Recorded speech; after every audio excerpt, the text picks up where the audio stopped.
Hey!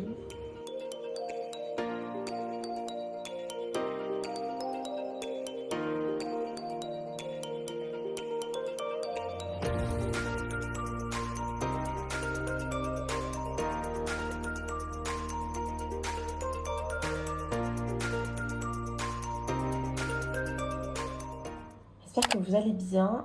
Moi, ça va. Je suis actuellement en train d'être sur les bilans clients et clientes. C'est 8h15. J'ai commencé il y a 15 minutes. Donc, un peu une grosse matinée en perspective, mais ça va. C'est relativement calme ce matin. C'est pas non plus. Voilà, c'est calme. Tout se passe bien. Les clients vont bien. Il y a deux, trois trucs à régler, évidemment, parce que c'est pas toujours facile. Mais ça va. Du coup, là, on commence la semaine. On est lundi 28 août. Et c'est parti.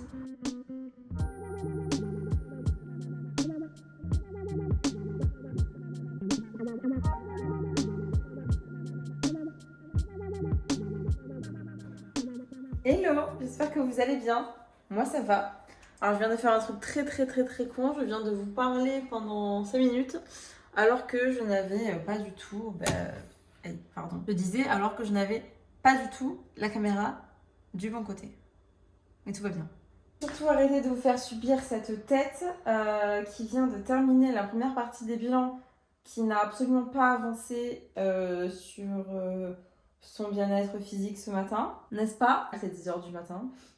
Je vais aller me faire une tête, je vais aller me préparer. Mais c'est bien, au moins j'ai terminé la plupart de mon travail, c'est déjà fait. J'adore me lever si tôt le lundi, faire tout ce que j'ai à faire, répondre aux clients, répondre aux clientes.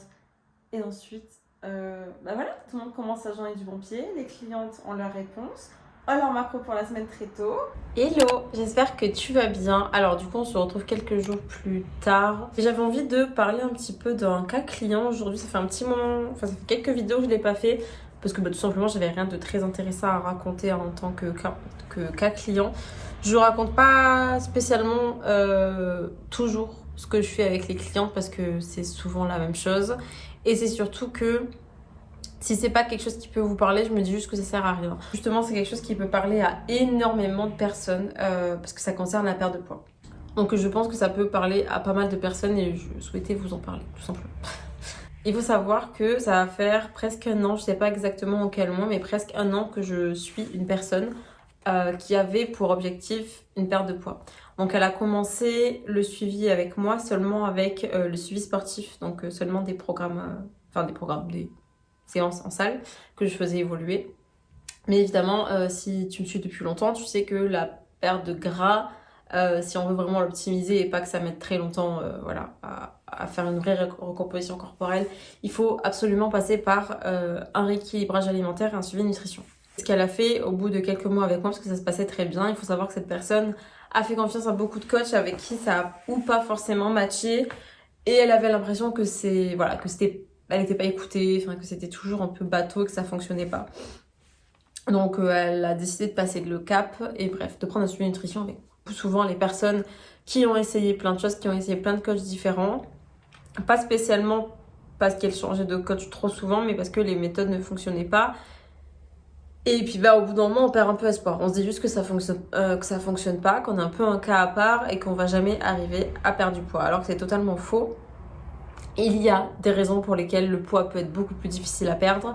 Mais là, c'est pas trop la question. Mais évidemment que ça peut arriver et que le processus peut être plus long, plus compliqué et plus difficile autant pour le coach que pour la cliente ou le client de perdre du poids, bien évidemment. Ce qui s'est passé, c'est qu'on a fait un rééquilibrage alimentaire, une reverse, appelez ça comme vous voulez. Mais dans la plupart des cas, en fait, c'est surtout juste qu'on réaugmente les calories. Donc voilà, on passe bien souvent par une remontée de calories, une remontée d'apport nutritionnel avant de passer par un déficit calorique parce que souvent, voilà, par exemple, comme les personnes comme cette dame, elle a fait ça, elle a fait des tests pour perdre du poids et du coup, au bout d'un moment, on a des apports journaliers qui sont très bas.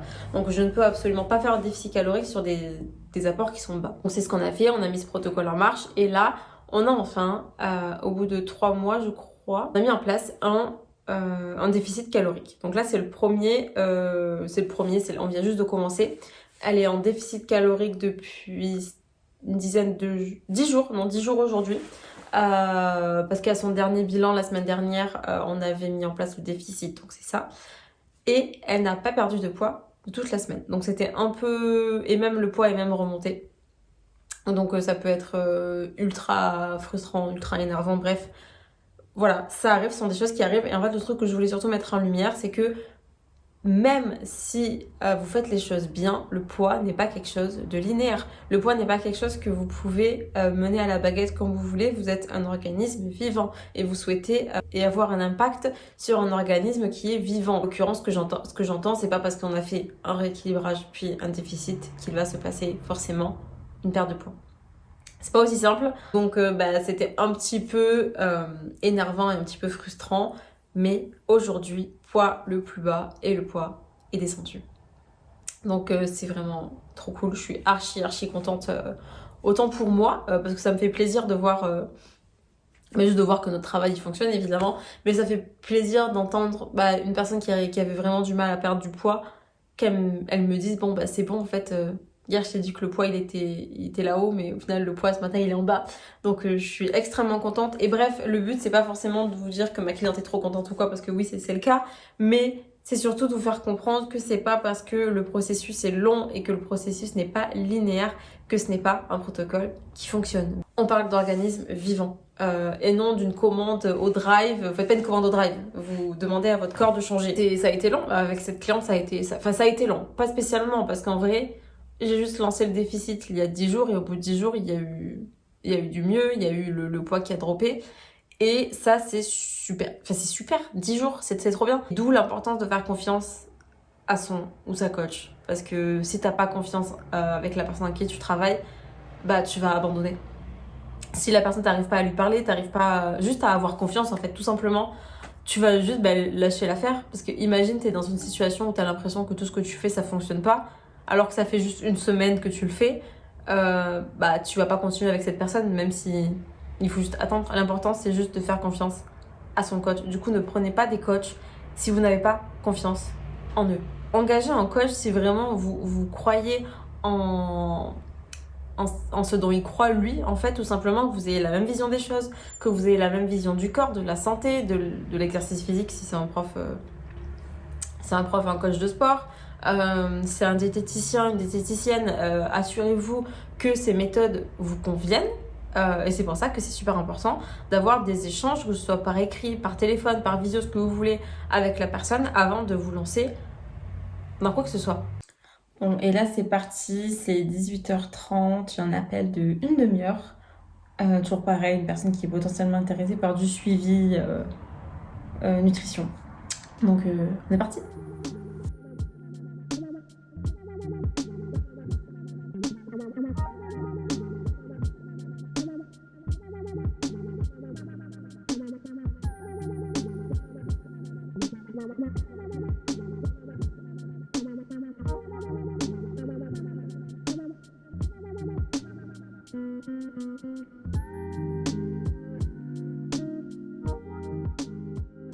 Bon, c'est bon, j'ai terminé ma journée, j'ai terminé mes appels et j'ai terminé tout ce que j'avais à faire. Je suis très contente. Alors, je ne sais pas ce qui se passe par contre, il faudra parler de ces boutons. Ou alors, justement, on va pas en parler. Ça va être bien, ça va être super bien. D'ailleurs, j'adore trop avoir des appels avec vous pour les personnes qui sont intéressées par les coachings. Vraiment, j'adore avoir des appels avec vous, vous raconter plein de choses sur vous et c'est vraiment des échanges qui sont super enrichissants. Et vraiment, quand on finit par travailler ensemble, ça me fait grave plaisir et je suis super contente de voir qu'il y a de plus en plus de personnes qui me font confiance et qui font aussi confiance à la team, évidemment, en même temps. J'ai pas mon trépied, du coup, j'ai un peu du mal à tenir l'appareil, mais bon, c'est pas grave. Je voulais vous dire que si jamais vous êtes à la recherche d'un coaching, que vous avez besoin d'un suivi nutritionnel ou que vous avez besoin de vous reprendre à votre routine pour le sport, pour septembre et que vous avez des questions, que vous avez envie de voir peut-être avec moi ce qu'on pourrait faire et si j'ai de quoi du coup résoudre vos problématiques, n'hésitez pas du tout à réserver un appel avec moi. Je vous mets le lien de l'inscription pour s'inscrire au coaching. Avant de réserver un appel, il faut tout simplement remplir un formulaire parce que j'ai besoin d'avoir un minimum d'infos sur vous pour pouvoir mener à bien mon appel et mener à bien du coup les infos que j'ai à vous proposer, évidemment. Donc voilà, n'hésitez pas à prendre rendez-vous, et enfin, du moins à remplir le formulaire. Je vous contacte et on place l'appel ensemble. Et vous êtes là? Mais quel jeu d'actrice incroyable! Non, alors du coup, c'est la Journal du futur qui était en train de monter la vidéo que tu es en train de regarder. Donc déjà, merci à toi d'avoir regardé jusqu'ici. Cœur sur toi, vraiment. Je t'aime bien, t'es vraiment une bonne personne. C'est juste pour te dire que là, ce que tu vas voir, ça n'a absolument aucun rapport avec ce que tu viens de voir avant. C'est moi qui m'entraîne. Voilà, je vais t'insérer des clips juste ici. Désolée, j'ai pas mis mon téléphone dans le bon sens pour que ça fitte avec ton écran. Je suis désolée, j'espère que tu m'aimes quand même toujours. Et pourquoi je suis devant cette machine neuve? Pourquoi c'est juste que je suis en train de l'installer. Et vu que ça n'a jamais trop de sens, les clips qui se suivent, d'où l'idée peut-être de s'acheter une caméra, sera peut-être plus simple. J'espère que le vlog te plaît et je te laisse avec mes entraînements.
Hello, on est samedi 2 septembre. On est quelle heure?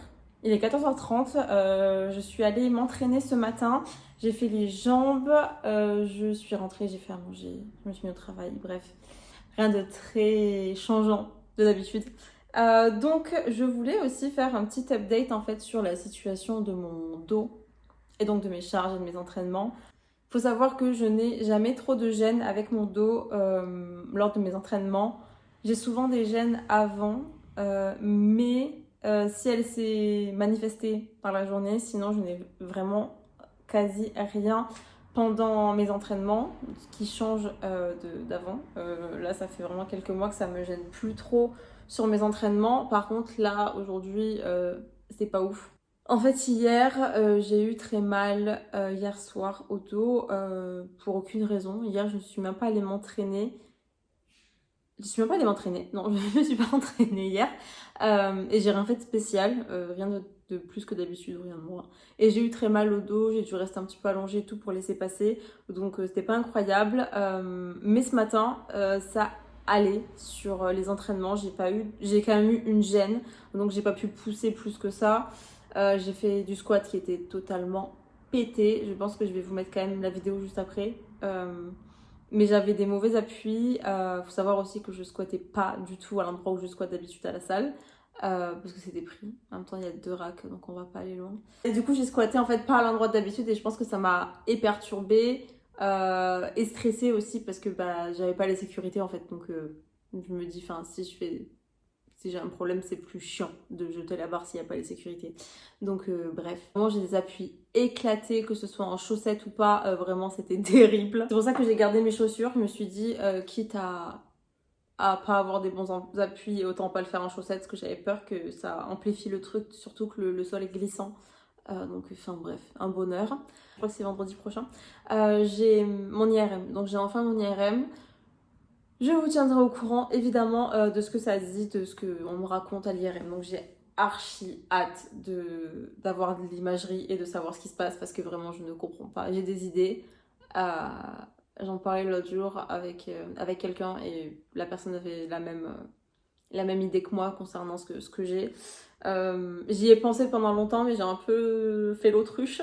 Je vous laisse avec l'entraînement complet juste après. Je vous fais plein de bisous, merci énormément de me soutenir et de vous être abonné à la chaîne. Si c'est toujours pas fait, bah n'hésitez pas à le faire, c'est gratuit. Vous pouvez aussi actionner la petite cloche pour avoir la notification de quand est-ce que je poste une nouvelle vidéo. Normalement, toutes les vidéos sont postées le dimanche. C'est pas archi régulier, mais ça tend à peut-être le devenir. Donc, n'hésite pas à le faire et à me laisser un petit commentaire si tu as envie de me soutenir. C'est super cool.